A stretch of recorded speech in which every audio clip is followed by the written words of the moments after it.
Coelodonta utilicero is a friendly herbivore, common to the tundra and grassland regions of the island. It is a large and dangerous creature, though it seems fairly trusting of the fauna around it. Once attacked, Coelodonta begins charging towards its foe. It builds up momentum as it charges, and depending on its ultimate impact speed, the results can be terrifying. With enough room to charge, it can even skewer the largest creatures in just one gore. Despite how powerful Coelodonta are, many tribes still hunt them extensively due to their unique resources. Its horns can ground into a highly arousing powder, and its thick fur can... The latest Broth of Enlightenment trials have concluded, and as expected, I am disappointed in the results. Though the primates I tested it on showed increased aptitude for learning, I do not believe any of them have truly ascended to a higher level of intelligence. Well, bugger the little blighters, I say. My assistants have almost finished preparing my supplies for my next expedition, and I have drafted a letter to send to the Iron Brotherhood ahead of my departure. Soon enough, I'll have forgotten all about them. Pardon the interruption, it seems that I have a guest. Now, just what is Mr. Nerva doing here? I suppose I'll find out.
I never thought this island was normal exactly. I mean, there are giant obelisks floating in the sky for Pete's sake. Not to mention that cave I found, which hid a platform similar to those found at the base of said obelisks. Well, similar except for those oddly shaped holes that were carved into its podium. I guess I just didn't care about all that. So long as I had my beautiful, unique, and untainted ecosystem to study, I was happy. But now... No, I shouldn't write it off just yet. Not before I arrive at Rockwell's. There's still a chance that my data is off, or that I missed something obvious. I won't give up on my paradise just yet.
The wondrous properties of the flora on this island will never cease to amaze me.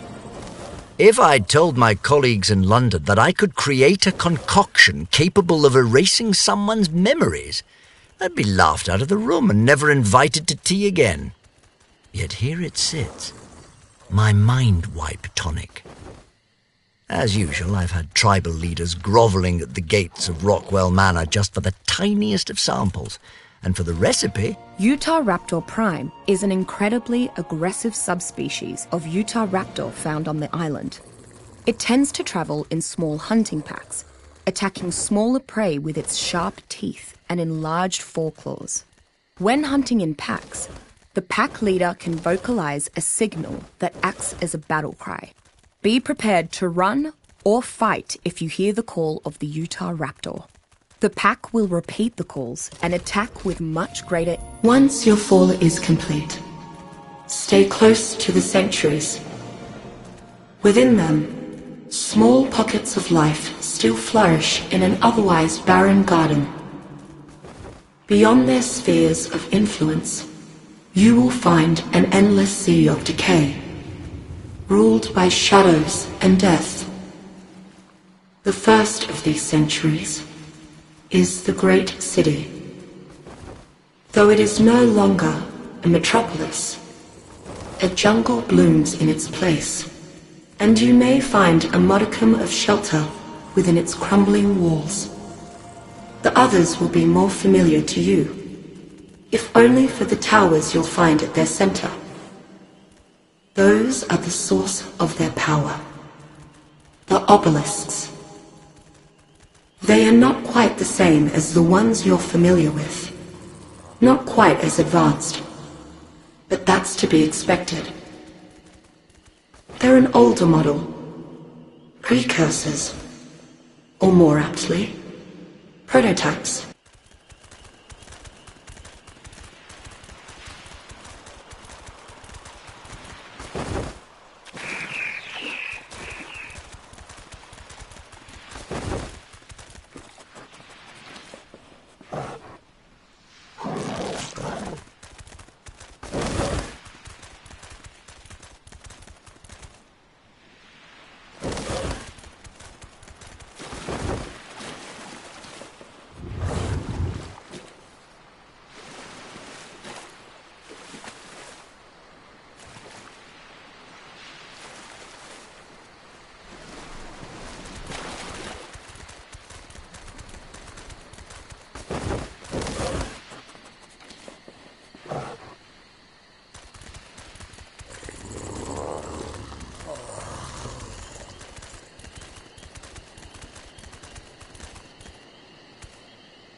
Megatherium formipava is one of the larger mammals on the island.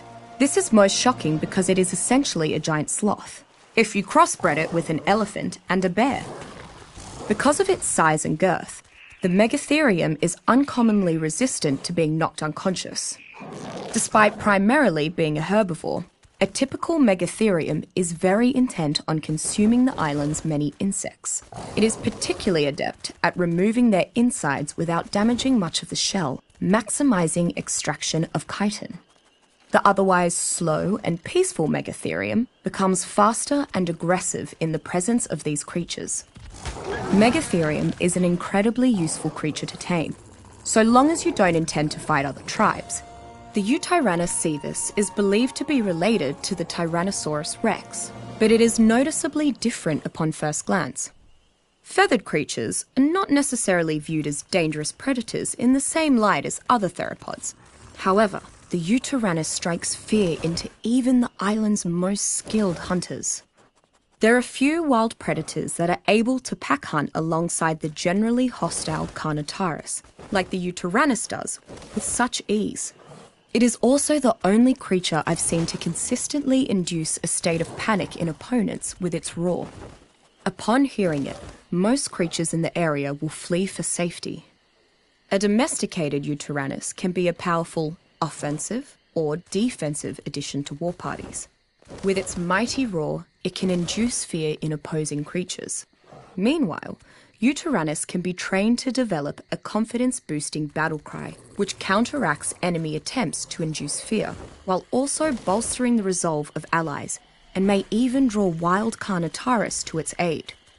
These unique leadership qualities make the Eutyrannus a versatile and, at times, a necessary creature to have on your side during large-scale confrontations.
Moschop cebu mutante in the wild is a lazy, cowardly creature that typically lives in the island's forests, primarily making its home among the great redwoods of the western regions.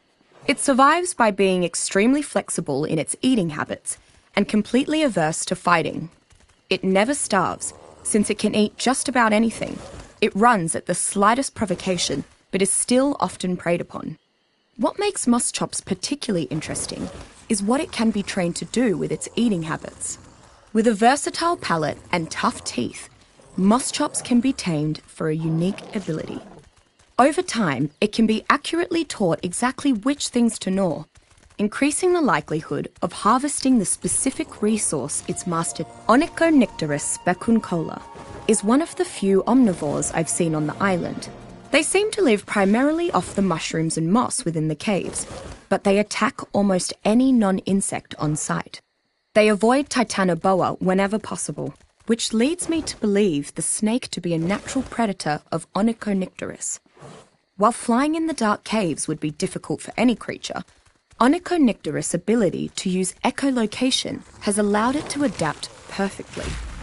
It can be found idly flying around the caves, as often as it can be found hanging from bits of the cave ceilings. Not large enough to be used as mounts, and not strong enough to carry much, Onychonycteris still functions well as a guard animal, whether protecting a vacant home or members of a tribe. Their relatively vicious nature has its uses.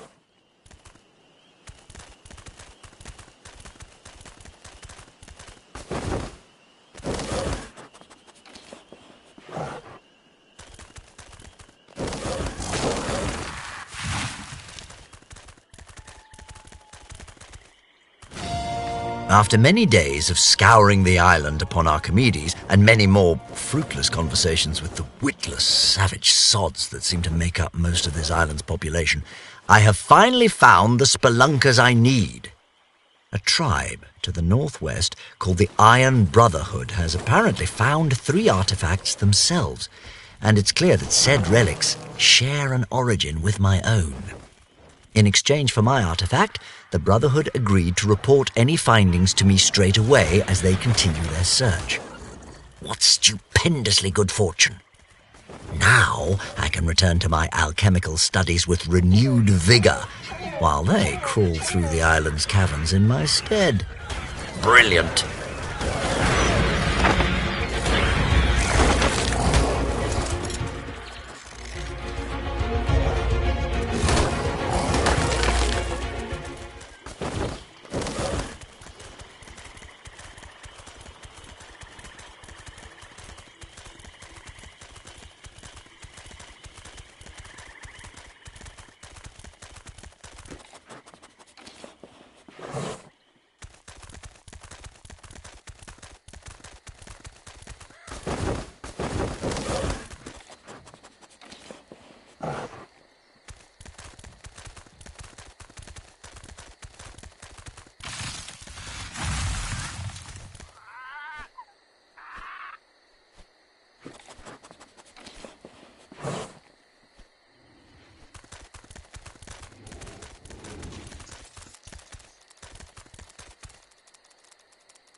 Of the many creatures I've yet encountered on the island, the Iguanodon vicissitudinus has the distinctly versatile capability of switching its primary method of locomotion according to its momentary needs.